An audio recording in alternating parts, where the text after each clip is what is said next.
and welcome to another episode of the Fantasy Writers Toolshed. I'm your host, Richie Billing, and today I'm delighted to be joined by the hosts of the brilliant Wish I'd Known Then podcast series and two brilliant writers in their own right, Sarah Rosett and Jami Albright. Welcome to the show. Well, thank you. We're happy to be here. We Oh, are. thank you very much for joining me. I was fortunate enough to be a guest on your show not long ago. Hmm. Hmm. We had a great chat. Could have Hmm. spoken for a lot longer, I'm sure. And that's why we decided to hook up again. Really good interests that we've never covered on the show before. Sarah, I understand that you've written a book on how to write a series. Hmm. We've never covered writing series, and like fantasy is obsessed with like mega long series. Yes. So yeah, it sounds perfect. And Jamie, you are a bit of a whiz on the marketing front, especially for book launches. I tried, So, yeah. no, we are going to talk all about that today. But to start with, it'd be nice for you to both introduce yourselves to any listeners who may be unfamiliar with you and your work. Who'd like to go first? I'll go. I write mysteries. Currently I'm writing a 1920s historical mystery. I've always loved mysteries, and that's kind of where I spent my whole career. I started out in cozy mystery. I just enjoy the puzzle aspect of it. And my books now are more reminiscent of like a Agatha Christie type whodunit set in the past in England. They're usually country house mysteries. And I've done a couple of spin-offs. I've done some other series that um, are like cozy adjacent, I guess you'd say. I have a travel mystery series that's cozy adjacent. So my book that I wrote was like everything that I learned about writing a series, I put into the book so that other people wouldn't have to figure all this stuff out on their own, hopefully. And I live in Texas. I'm married. I have two grown kids. I like to watch K dramas and Jane Austen adaptations, and that's about it. It's really hot here, so we spend a lot of time indoors. So watching TV is a great hobby. Yeah, exactly. Exactly. How are you And doing? I'm Jami Albright, and I write small town Texas rom-coms. Um, I have two different series. One is a Runaway Bride series, and the other is just a small town set in a small town sports rom-com. I have I also do author consulting, and I lead some workshops. And yeah, I actually like to watch British mysteries. That's Nice. kind of my thing. I don't write them, and I probably never would because I don't think I'm smart enough to do that. But You those are could, the things I like. I'm married. I from Texas too. We both live in Houston, and we've been doing the podcast for about what, 5 years now? yeah, Almost. we started in 2020 Yeah, and accidentally. yeah, accidentally in 2020. Yeah. And then yeah, I'm a mom, got grown kids, and I have six grandkids. So yeah, Both a very busy lot by the going sounds on. of it. Yeah. Yeah. And both writing genres which have had a nice bit of a spike of popularity over the last few years. Hmm. How have you found sort of I mean, romance is probably the most popular genre at the moment. Yeah. Cozy mysteries, a massive spike as well. Especially over here with like Richard Osman's books. Would you say Yes. Yeah. they like cozy mysteries, or are they? I think they have the tone of a cozy mystery. Some of Yeah. the elements are not quite, but I think a cozy reader would enjoy them. So Hmm. they're not, if you read that and then you go looking for something exactly like it, you're probably not going to find it. I feel like it's one of those that kind of pulls in a bunch of different elements. So it appeals to a really broad spectrum of people, but the tone is very cozy. Nice. I mean, what Well, one it's thing? interesting because what Sarah writes now is different from Cozy's. It's still a mystery, and it's Mm-hmm. still what's the word I'm looking for? It's more, it's a gentler kind of mystery, uh, but it's, it's not cozy. Yeah, it's a yeah. Yeah. There's like, you know, how every genre, once you get kind of down in the weeds, it gets very granular. And so Yeah. mine, I would say, are more, they're sometimes classified as traditional mysteries. hmm And cozy's lately is going more towards super light, lots of cats and dogs and cooking. And I mean, that seems to be what people think of now, where in the past it was more general. Now it's getting more granular. Divided out, granular. Yeah. So mine are more traditional mysteries with some fun elements in them, but not as light as some cozies. Right. It's great, isn't it? Like how genres change and people's attitudes change. And that's why I love fantasy so much, is because you can bring in all these different things. Like romance is huge. Cozy fantasy is also huge. Yes. So yes. it's That's just goes booming. to show, yeah. Yeah. So, Yeah. in terms of like, if I was thinking, because we've got two sides, experts, both sides. I mean, we've got you both write series, but marketing generally comes after the writing's done. So I think it'd be a good place to start with this, the series writing. So as specialists in series books, what do you think the allure is in writing this prolonged story? I've speak to so many fantasy writers and like especially new writers. I was one of them. It's like you don't just plan one book in your mind. You go, I'm going to write a book. You go, Right. I'm gonna write a 5-book series. It's like, Yes, why would you that's do what that to people do. yourself? Yeah. Yeah. So what's Yeah. the allure?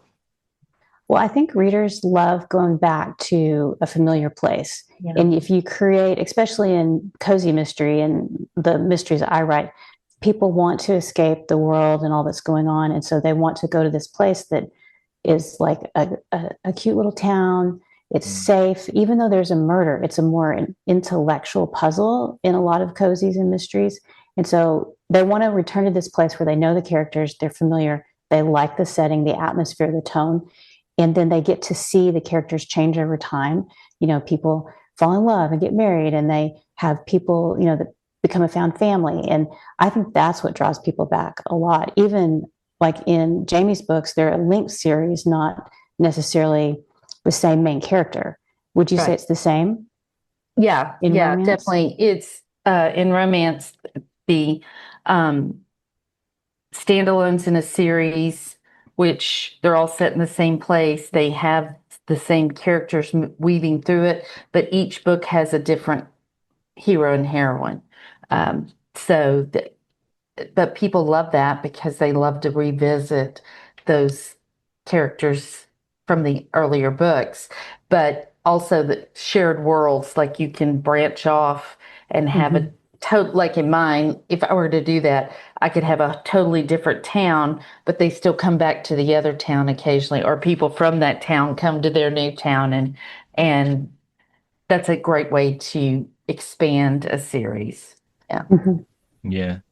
When I think about the series I've read and sort of raced through, probably like one of the most recent ones was a historical fiction one, and it was about this character called Nestos of Plataea, and he was sort of like a semi-historical figure, but he was quite instrumental in the story to defeating the Persians, and you just want to you see him grow up, and then you obviously 5 or 6 books in, you want to see this final battle with the Persians and see what happens in the end. And like you say, it's that character and that journey and that change, the development, the whole arc. It just you're hooked so much, doesn't it? Yeah, you really do. Invested. Yeah. You really get invested. I mean, Yeah, my favorite fantasy is Game of Thrones. It's like of too many characters, probably. Yeah. But it's the characters that keep you invested, isn't it? Yeah. Right. Yeah. Yeah. And that was one thing that I had to learn over time. I was so worried, like Jami was saying, mysteries are hard to write. And I was so worried about the plot and making it make sense and having good clues and the misdirects. But then the thing that readers talk about is the characters. And that's what they want, especially like in mystery. If you have a romantic subplot, they really want those characters to get together, but they really don't, like they like the tension, but they want them to get together. But as the author, you want to drag it out as long as you can, at least in my series. Jami's series are different because romance is different. That would be like fighting words if they didn't get together at the end. Exactly.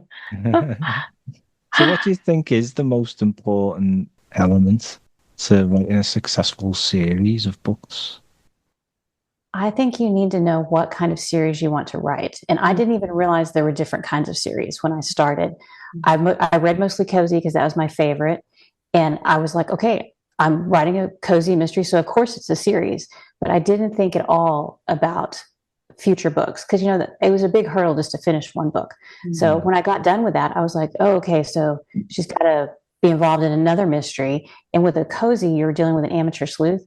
And the longer the series goes on, the harder and harder it becomes to get her involved in a mystery in a logical way. Because, you might stumble across a body, but to find, 5 to 10, that's like a lot. And then you're doing her friend found the body, or somebody has been unjustly accused. So it just gets harder and harder.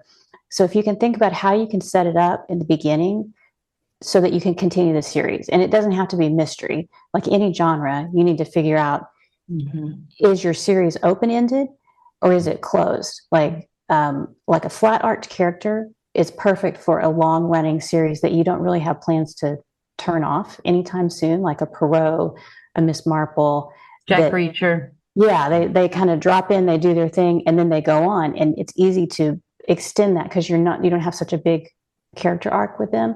But if you have a protagonist that's doing this huge project and they achieve their goal, then does the series end there after 2, 3, 4, 5 books? If you want to continue it, you have to give them a new goal, change something. So like if you can figure out what structure you want to use, and certain genres lean more towards certain structures. I feel like mystery leans towards this really open-ended, flat-arced character, whereas maybe science fiction and fantasy is more like a robust arc where the character goes on this journey, completes it, and then the series ends. So I think if you can have that in mind, that helps a lot. And I think romance is similar, right? It's similar. I would. First of all, it's hard when you finish that book and you're like, oh, good, I finished a book. Oh gosh, I probably need more books. And if you don't bake that into the first one, as far as characters, or at least for some foreshadowing or something, it's hard then to carry it through. But I think one of the most important things in a series is having something that the readers can connect to. In a series like Sarah writes, it's the main character. It's our protagonist. In series like I write, it's the town and some of the people in the town. Like in my Bride series, I have an Aunt Honey, and Aunt Honey is in all the books, and she's very flamboyant and crazy.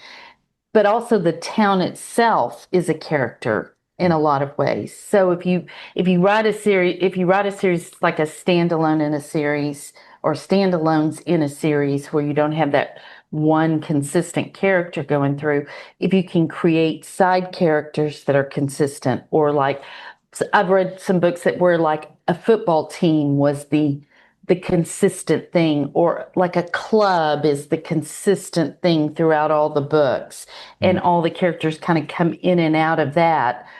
But there needs to be some consistency of some kind to really tie the whole thing together. Interesting what you say about side characters, because sometimes they can steal the show altogether. Yeah, they can. You have to be very careful. Yeah. Exactly. But then that opens new doors, then, doesn't it, for you to go and expand the series in an interesting way. So where do you think writers go wrong when it comes to writing series? I mean, we've said the most important elements, but what do you think the biggest mistakes are? Because the last thing you want to do as a writer is commit yourself to hundreds of thousands of words only for people not to read. Yeah.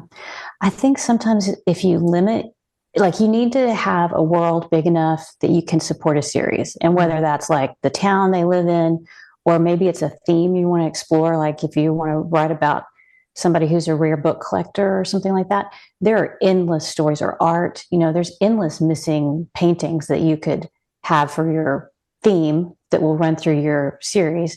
But if you make your world too small, you may explore everything in 2 or 3 books, and then you're like, man, I just don't know. But there are ways to solve that. Like you could bring in some new characters, you could give your protagonist a new interest or hobby that will launch them on this other new arc of things to explore. But I think that can be a problem. Can't think of any more that. Not planning ahead. I mean, we already said that, but not really planning ahead. I think can be a problem. I think not sticking with the series longer than you should. If you've got a couple of books out, 3 books out, and the series hasn't really gone anywhere, then cut your losses and start a new series. That's one of the big issues. People hang on to series, I think, longer than they should. And sometimes people do that because the series is selling and their readers want more. Hardly ever do readers say, "Oh no, I'm done with that." If they love a series, they want more. And so I know authors keep writing in the same series when their heart is really not in it and they want to do something else. And so sometimes it might be better just to wrap that up and, write a spinoff with one of those characters that's so interesting that hopefully your readers would follow them. I mean, that's there's a risk in doing that. Yeah. But it might be better for you creatively, because if you write something that you don't like, it's going to be just drudgery. Yeah. It sounds like a chore. So in your experience of writing series, what do you think has been the best piece of advice that you've found or that you've implemented that has made sure that you've sort of ticked all the boxes, you've done things like you said, Jamie, about like foreshadowing, making sure that you invest people in the next book? I'm going to answer this by saying the thing that I didn't do that I should have done. Yeah. Don't be like me. So my Bride series, there are 5 books. In those 5 books, there's a rock star, there's a former child star, there's a millionaire, and there's a country music star, and then the DA. But, some pretty famous people live in this tiny, small town.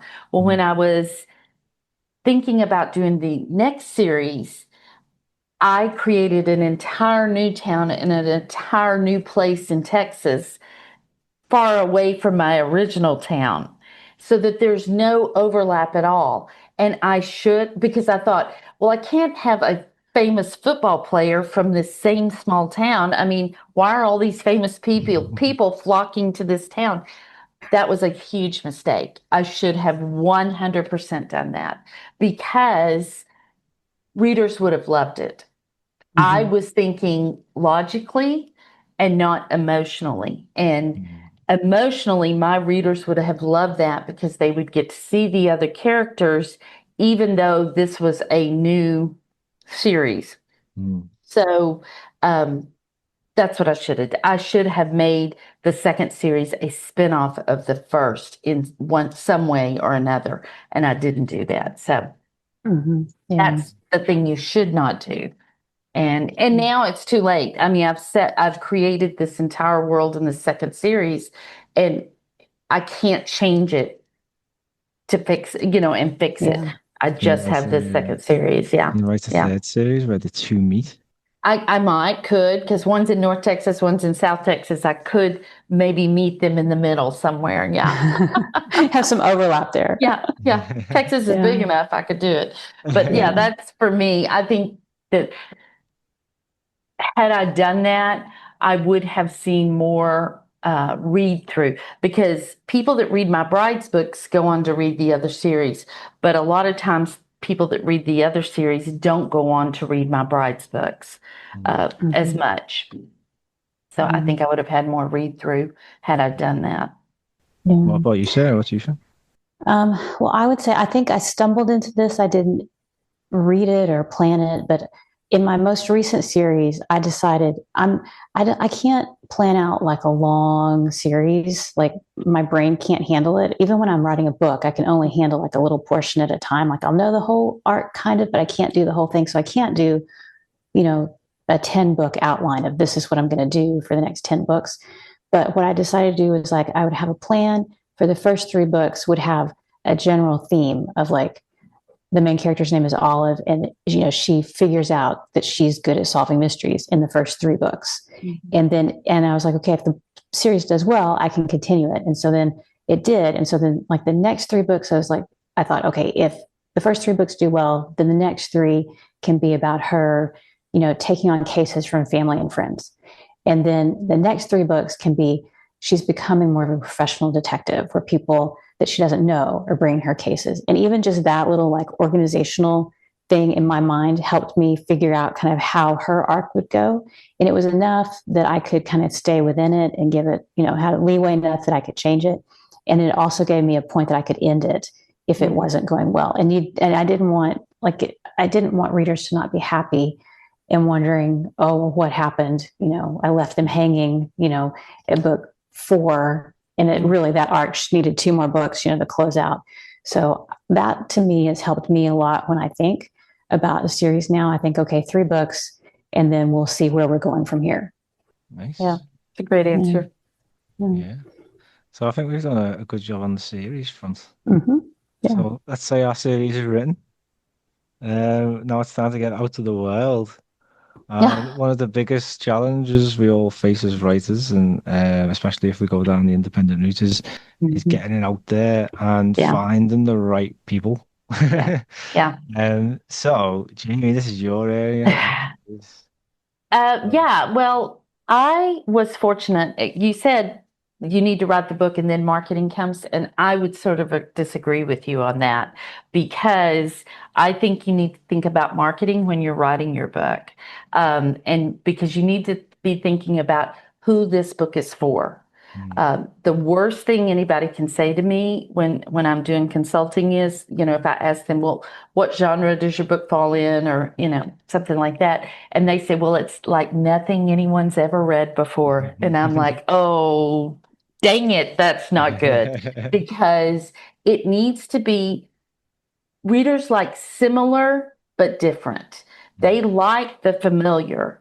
And so when you're writing, it needs to be similar enough to the other books in the genre you're writing in for them to be comfortable, and then different enough that they go, oh, that's fun. And that's tricky. That's hard. But so when you're writing, you need to be thinking about, who am I writing for?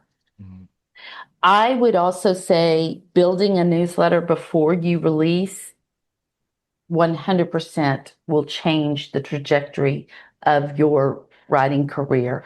I was able to do that with just a preview of my book. And I had 1,200 people on my newsletter before the book released. And I knew that at least those 1,200 people wanted my book. If no one else bought it, those 1,200 people were interested in my book. But what happened was, because they were the right readers, they were rom-com readers, when they started buying the book, it populated my also bots with the other rom-com books that they had written, and that told Amazon who to send my book to. So it told Amazon to send my book to other rom-com readers, and because of that, that book stayed very sticky at between 1,000 and 3,000 in the Amazon store for 6 months until the second book came out. And then, it continued, but without anything from me except some very small ads. It stayed in that space because Amazon was delivering it to the right people and showing it to the right people. So really understanding genre, understanding reader expectations within that genre while you're writing is so important, because then you can present this book to those readers and say, this is exactly what you want. This is exactly what you want. And know that you're fulfilling that promise. So do you kind of hone in on similar books that are popular or similar authors, like the Yeah, I know what they do. I don't think I copied them, but I understand what they're doing. Like, I'll look at their blurbs and I'll adjust my blurbs to the blurbs in the top 50. Especially the top 20. If my blurb doesn't look like theirs or have the same sort of tone as theirs, then I adjust it, because I know that's what readers are looking for. And I've changed my blurbs multiple times, mostly because of that, because things change. Like when I started writing back in 2017, when I put out Running from a Rock Star, I wrote that book in third person close POV. So, but now most romances and rom-coms are written in first person, usually first person present, but first person past is pretty common too. So the later books that I wrote, the new series is written in first person. Nice. So. And did you notice a difference then? No, I don't notice a difference at all. I mean, and people will even say, I didn't realize your book was third person because it's very close POV. And so I don't think people really notice it. Also, like Lucy Score, who is very big in my genre, she writes a lot of her books still in third person. So, it just depends. Yeah. Yeah, I would say romance changes so much faster, I think, than a lot of other genres. Yeah. So I don't think I've changed. I've updated my blurbs over time. I'll go back and look at them and think, oh, these can be tightened up. But I haven't changed but mystery seems to be pretty standard. Whereas I think romance covers have changed quite a bit now. They're much more illustrated, right? And so you have to keep more of an eye on that, I think, than I do. Right. Yeah, I do. And probably even more than like fantasy. Fantasy's pretty much, I don't know that it changes that much. I read a lot of fantasy, so I don't know that I haven't noticed a lot of changes in the way the stories are told. But yeah, so that's really the biggest thing I think I would tell people for marketing is, like, when you first start writing, you're kind of just writing. You don't know, but before as you're refining that book, do it with the reader in mind, because we're not writing for us, we're writing for our reader, and we are not our reader. And that is a big thing to remember too, that things that may turn us off, like email lists, we don't like to, I don't want emails. I don't want people sending me emails. Well, that's not how your reader feels. If your reader signs up for your newsletter, they want to hear from you. That's important. And so because of that, you need to be sending an email regularly.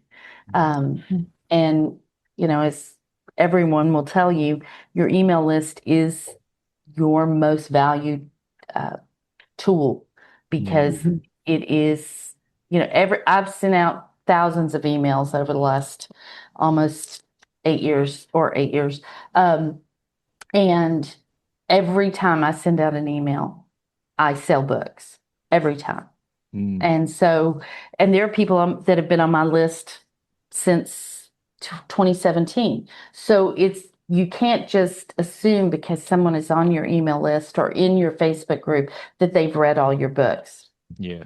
People see things at different times, don't they? Yeah, they do. Yeah. And so email plays a central role in what you do. So have you got any advice for anyone who's looking to grow their email list? Yeah, I would say offer the best thing that I've ever done to grow my list is offer, like in romance, a second epilogue. So at the end of my first book, it's, the book ends. I don't put the end. Nice. I tell people never put the end. You skip down, you come down a space or two spaces. You can put a little scene break, like I do 3 asterisks sometimes, but sometimes I don't. Sometimes I just come down and it says at the end of the first book, if you want to know what happens to Scarlett and Gavin a year later, click here. It involves a hot rock star, a naked trip to the barn, and the Baptist preacher. And who's not going to click that? So they click, and to get that extra, and it is just a scene. It's a 1,500 word scene. To get that, they have to give me their email list, and they know that. I mean, it's clear. Yeah. And I use BookFunnel for that. Yeah.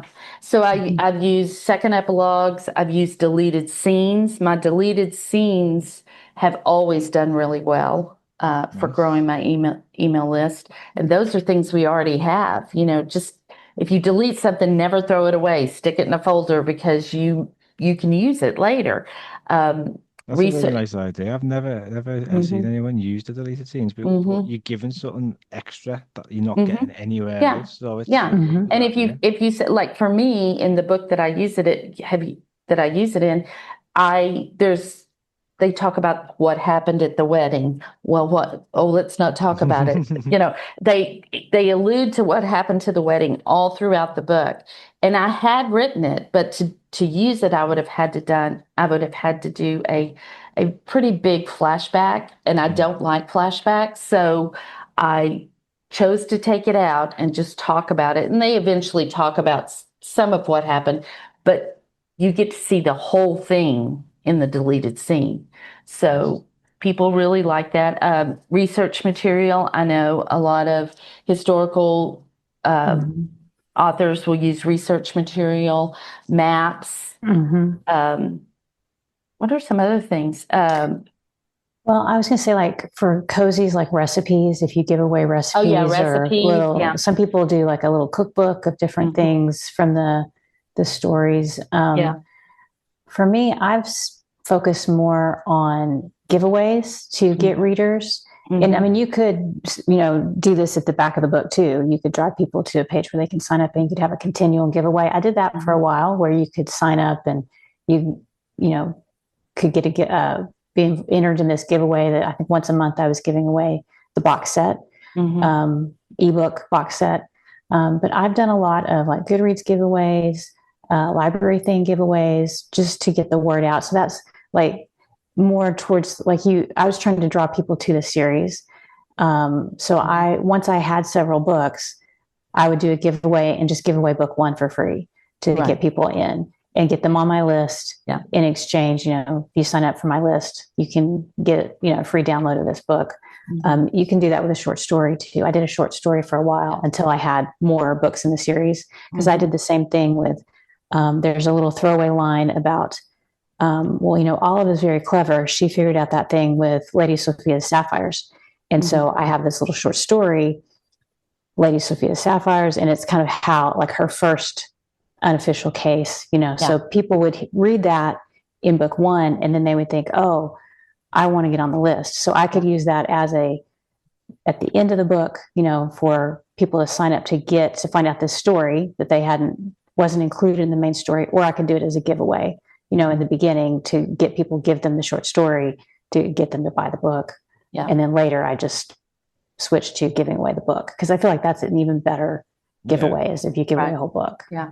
I have a free novella on my website that I give away for people to sign up as well. So if you go to my website, it says if you want a free book, then you can click here. And so to get it, they have to sign up.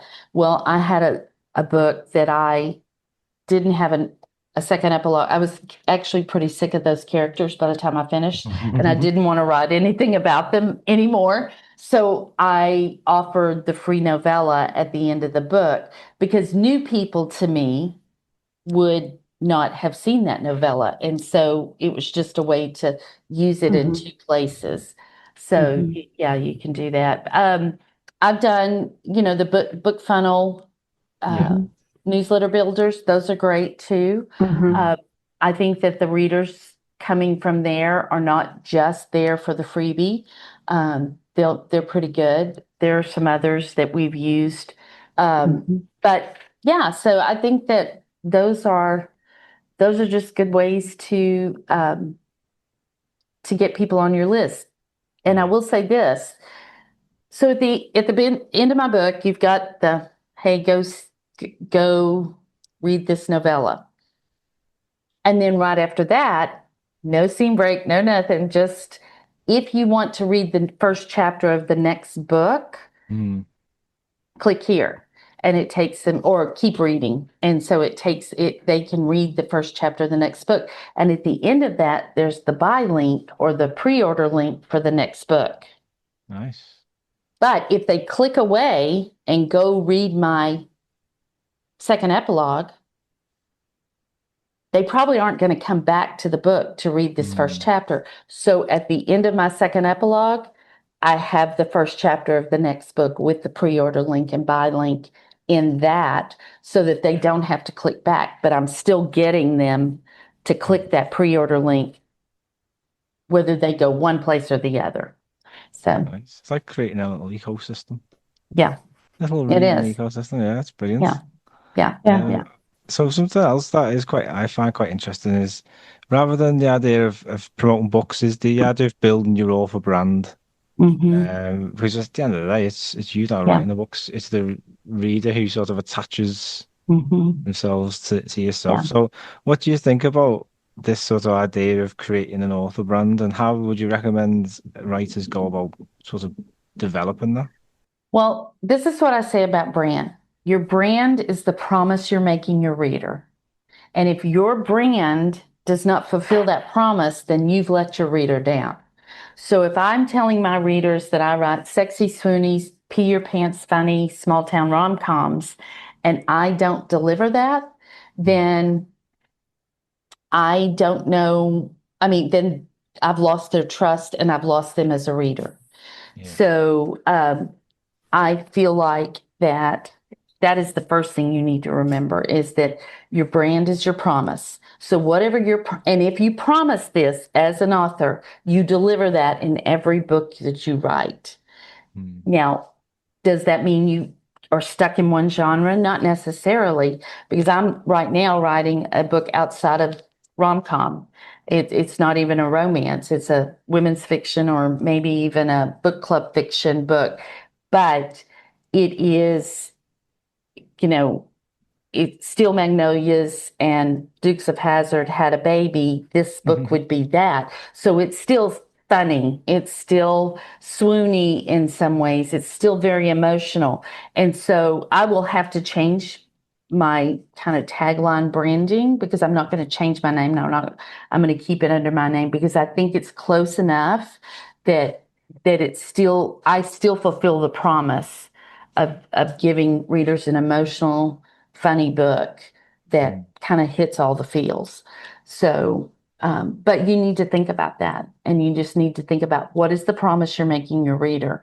And then after you've decided what that promise is, you just fulfill it every time you write. And you Yeah. fulfill it every time you write anything, a Facebook post, your newsletter, a social media, a TikTok or Instagram, all of those things should fall in line under that promise that you've made your reader. Yeah, nice. It's good, very good philosophy. Yeah. So, what do you think about that? I would add, you probably want to think about visuals. And I am not good at graphics and things like that. I took a course one time pretty recently.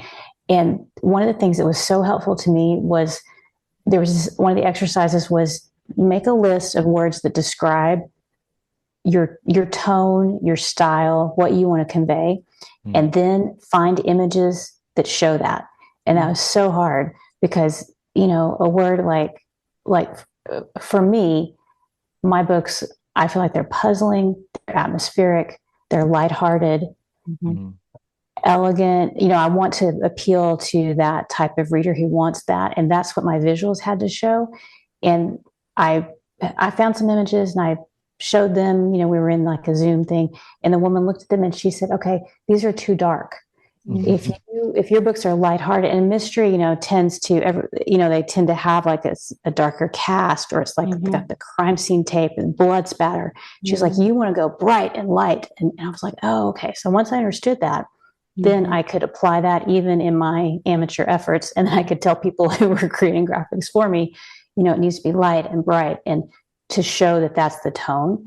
And I think and I carry that across everything. So I've done the 1920s mysteries, and I've done a spin-off that's set in Egypt. Those are my most recent books, and they still have that really bright, colorful feel to them, even though they're a different main character. My readers will look at that and they'll go, "Okay, this is similar to what she's written before, even though it's slightly different. It's still the same tone." And visually, it lets them, I think it makes them feel comfortable. So I think if you can figure out like what images and colors, perhaps shades, convey what you want, that can really help. And it helps when I'm creating something or looking at different things. I can go, "Okay, not this, not this, not this, but yes, this one. These are too dark. These are lighter. These are brighter. Let's go with these." I need that kind of A or B. Eliminate these to help me. And things like that help give you guardrails as you're writing, because if you find yourself veering off and crashing through those guardrails to go darker or whatever, then you maybe, one, haven't understood what what your brand is, and two, you might need to pull it back onto the road and get it between those guardrails again. So it can help you when you're writing. Yeah, no, that's a fantastic bit of advice, and I've never tried, and it's something I am going to try, is to write that list of words and see if it matches the See what you come up with. Because I have a feeling mine's too dark as well. Maybe. Well, I mean, it can be dark if that's the kind of thing you're writing. I do like dark fantasy, so that's okay. I get away with it a bit. Yeah. Yeah. Well, thank you very much, Jami and Sarah. It's been absolutely fantastic chatting with you both, and you've shared some fantastic insights. It's all different sides of writing. It's ridiculous how much we've got to know. Yeah, I know. It's terrible. It's crazy, but it's nice to bring in the perspectives from other genres which are really popular at the moment, and to hear how you are adapting to sort of your readers' expectations, which they do change an awful lot. So it's fantastic, and thank you very much. I really appreciate it. Sure. Thanks for having us. Yeah, it's been great. Where's the best place to, if anyone wants to learn more about you and your books, where's the best place for them to go? For me, I'm on Amazon. I'm in KU, and all my books are in KU on Amazon. My website is jamialbright.com, and that's JAMI, no E. So jamialbright.com. And I also do author consulting. So there's on my website, it says author consulting or author services, something like that. If you click on that, you can book a session with me. I'd love to help. Very nice. And my website is sararosett.com. It's just SARAROSETT.com. If you want to buy my books, I have a bookstore, which is sararosettbooks.com. Nice. If you're interested in the series book, that's available everywhere. I'm wide with all my books. So if you want 1920s books, if you want the How to Write a Series, that's available. It's also available in audiobook and also in libraries. So you can find it there, like in Hoopla or something like that. And don't forget the podcast, Wish I'd Known Then, where you can find us. So we have a lot of things where we're different, like Jami's in KU and I'm wide, and we talk about a lot of different things, different ways to do things, and the differences in writing our different genres. So that's Wish I'd Known Then. Yeah, we talk to a lot of authors, very successful authors and authors that have just started out about what they wish they'd known, and industry professionals about what they wish they'd known about working with authors. So and what they wish authors knew about their platforms. So lots to learn. And like I say, it's nice to see the contrasting approaches, because you say the more experiments writers try and they test the waters to see what works, the more we all learn. It's a great idea. Yeah. So thank you very much again. You're welcome. Thank you everyone at home for listening. Thank you for listening to the Fantasy Writers Toolshed. If you'd like to join our writing community on Discord and get access to fantasy writing classes and books on Patreon, check the links in the description. And if you don't want to miss any future episodes, be sure to follow or subscribe. And to support the show, leave a quick rating on Spotify or iTunes, and share this episode on social media or with anyone who you think may be interested. Thank you very much for listening. Enjoy the show.